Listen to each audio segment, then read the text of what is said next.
It was a special night we had planned and waited for with longing and excitement. Even though we now had 2 kids, we were both showered, dressed up, and walking into a fancy restaurant, just the 2 of us. We sat down at our table, and we were greeted by a waiter who was all ready for me. It seems my wonderful husband had called ahead to let them know I was gluten-free, dairy-free, and allergic to shellfish. We asked about the appetizers, and she shared there was one item on the menu she really recommended, given all my dietary restrictions: roasted bacon.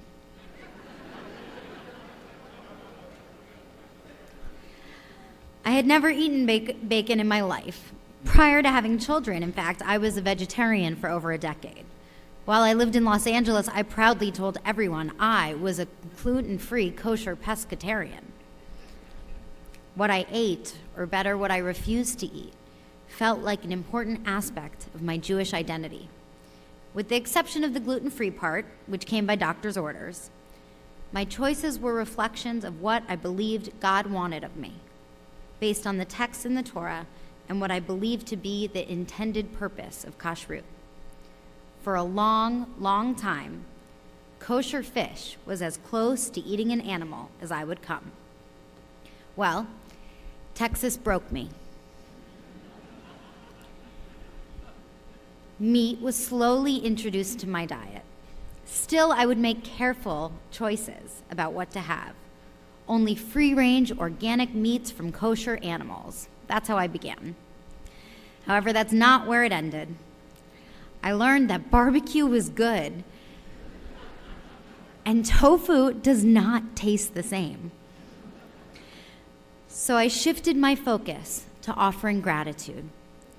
If the food I was choosing was no longer itself an expression of my holiness, I needed to actively cultivate closeness to the divine while enjoying my food. This came from offering prayers and thanks to God for all I had the privilege to enjoy. So that night, sitting at that fancy steakhouse, I looked at my husband, looked at the waiter, laughed, and said, "Sounds great." The bacon arrived, and my husband looked at me. This was the moment I would normally offer a prayer. So I did my best and said something along the lines of, "Thank you, God, for the wonderful food we're about to eat. Even though it might not be what you would hope we would have ordered, we appreciate all your works of creation, which led to us sitting here with a lovely meal before us." Matt laughed a little more, and we each took our first bite. I was nervous. I secretly wondered if a tornado or maybe a bolt of lightning would suddenly strike me down as soon as it reached my lips. That didn't happen. What did happen was my exclaiming, "Oh my God, this deserves a better blessing. Let's try again." And this time, without an apologetic undertone, I offered God my heartfelt gratitude for the enjoyment of that moment. Now, does this mean I'm a bacon eater and throwing all my food ethics out the window? No. Well, I don't know. I really wish it hadn't tasted so good.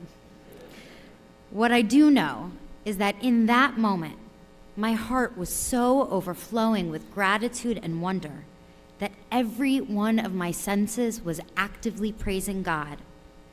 It was an I-thou experience, meaning this was more than simply an act of eating. It was a relational moment during which barriers melted away and a secular, mundane act became truly sacred. I share this story with you not to take on the conversation of kashrut this morning, and also not as a commercial for Vic and Anthony's, even though it might sound like one, but rather to explore the idea of transforming ordinary moments into spiritual experiences. This is why I offer a blessing to God, even if it's a blessing for bacon. Rabbi Abraham Joshua Heschel wrote, "The sense for the miracles which are daily with us, the sense for the continued marvels, is the source of prayer. There is no worship, no music, no love if we take for granted the blessing and defeats of living. And while Heschel, I'm sure, would never have approved of my eating bacon, I believe he would have marveled at my sense of wonder in that moment. For he also wrote that this is one of the goals of the Jewish way of living, to experience commonplace deeds as spiritual adventures. This is the act I would like us to focus on as we enter our new year. How can we transform our daily routines into adventures of the Spirit? Think about your daily activities. We move through this world of ours so very quickly. Our to-do lists are long and our patience is short. How often do we pause to reflect on the beauty of a moment? Do you ever look with wonderment upon the people and places around you? Our tradition teaches us the great importance of offering thanks. We are taught to wake and immediately offer gratitude to God, just as we sang at the beginning of our service this morning. Each day is supposed to begin by declaring, Modeh or Moda ani lefanecha. Thankful am I before you. And our gratitude doesn't stop there. We continue with offering blessings for numerous acts considered daily miracles. We thank God for the ability to stand and move, to have strength and be free. And I do believe these are miracles. The Baal Shem Tov, a great Hasidic rabbi from the 18th century, is quoted as having said, "The first time an event occurs in nature, it's called a miracle. Later, it comes to seem natural and is taken for granted." But let's be honest. Having the ability to wake and be able to see and stretch and rise from our beds, this is a miracle. It may not seem like it as we move quickly through our activities, but ask anyone who has been temporarily unable to participate in these activities due to an accident or ailments. When the abilities return, they surely feel like miracles. Miracles are everywhere. They're the cool breeze outside on a hot day.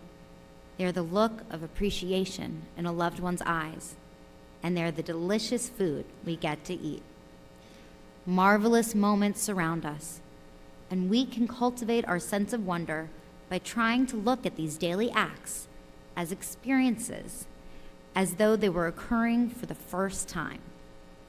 Ellen Bernstein, founder of Shomrei Adamah, the first national Jewish environmental organization, writes that staying aware of the purpose and meaning of things, remembering their interconnectedness and knowing that all of our actions have consequences is not easy. It takes practice to learn to see and value all of life, just as it takes practice to become a great athlete, musician, artist, doctor, or student. Our rabbis understood the human condition and the tendency toward self-involvement.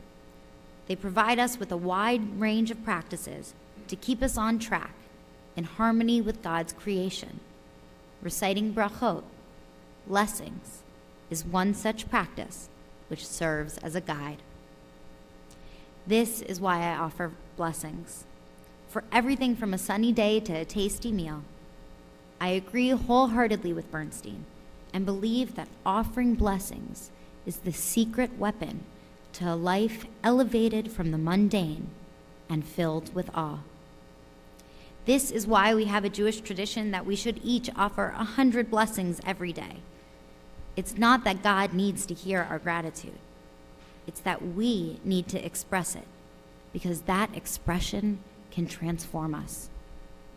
Rabbi Cheryl Lewert writes that prayer changes and affects the person who prays, because a prayer experience, even as brief as a wow, opens and exposes our tender hearts.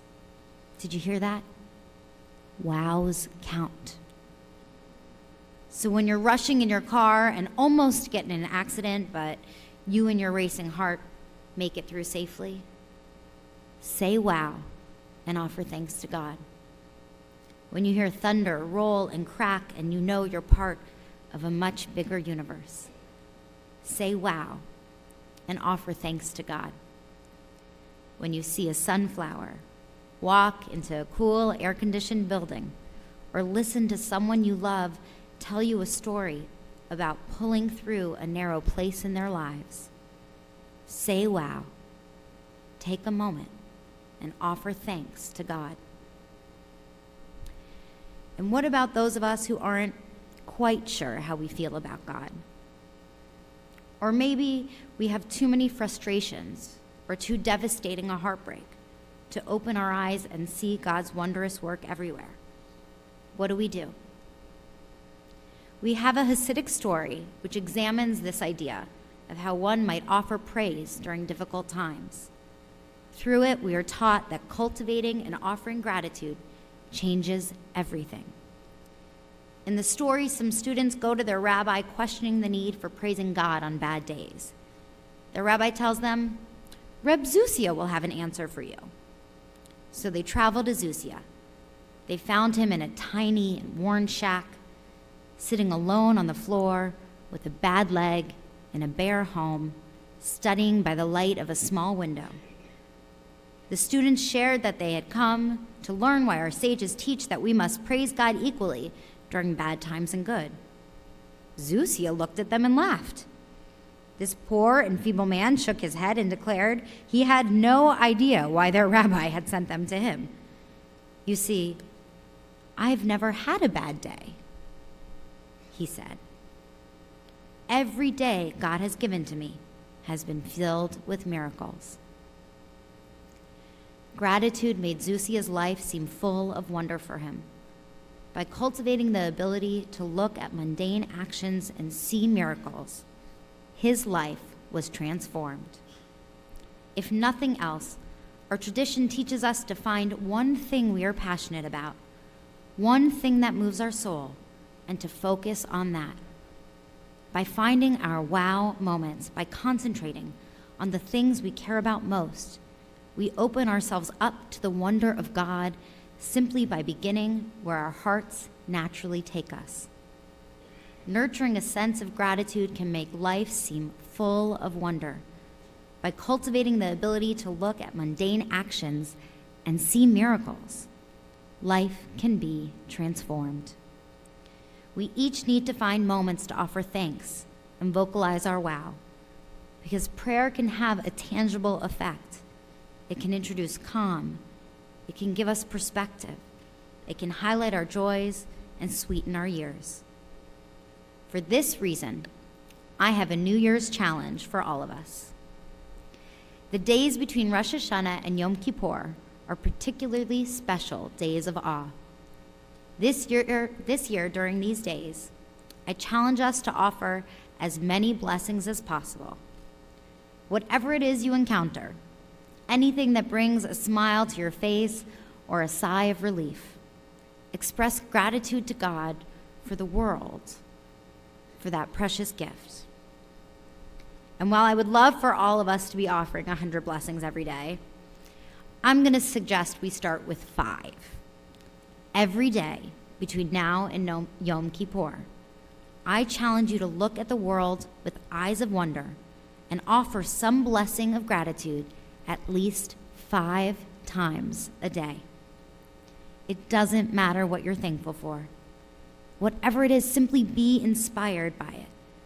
Notice the moments in life when you have a visceral response, when you think, oh my God, this is good, and mark them Jewishly in our new year. For these 10 days, take nothing for granted. Have eyes of wonder, seeing each daily miracle as if it were the first time it occurred. Look around with amazement and gratitude. Declare, Modim anachnu lach, we praise you, Adonai.